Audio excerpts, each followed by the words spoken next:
Bonsoir à tous, vous regardez l'essentiel sur France 24. À la une ce soir, de nouvelles frappes israéliennes menées dans la banlieue sud de Beyrouth, mais aussi dans l'est du Liban.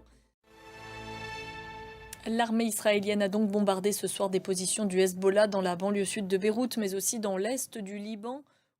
Et le Hezbollah, de son côté, a revendiqué des tirs de roquettes contre la ville de Haïfa et contre une base militaire proche de Safed, dans le nord d'Israël.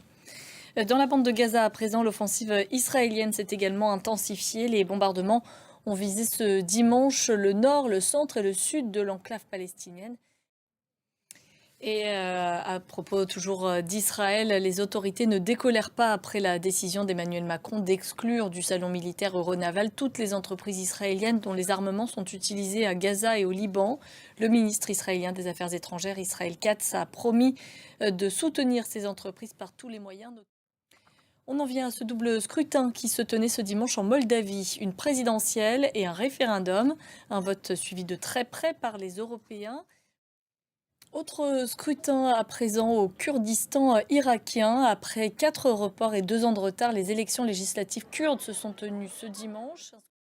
Direction à présent les États-Unis où la candidate démocrate Kamala Harris a fêté ses 60 ans ce dimanche et on se doute bien du vœu qu'elle a fait en soufflant ses bougies à 16 jours de l'élection présidentielle. Kamala Harris a participé pour l'occasion à 2 offices religieux en Géorgie. Au cours de l'un d'entre eux, le chanteur Stevie Wonder en personne a entonné avec la foule le fameux Happy Birthday.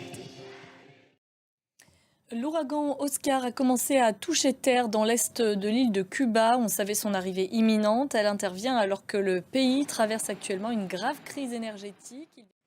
En Colombie, la ville de Cali accueille à partir de ce lundi la COP16 sur la biodiversité avec pour objectif la sauvegarde de la nature d'ici 2030.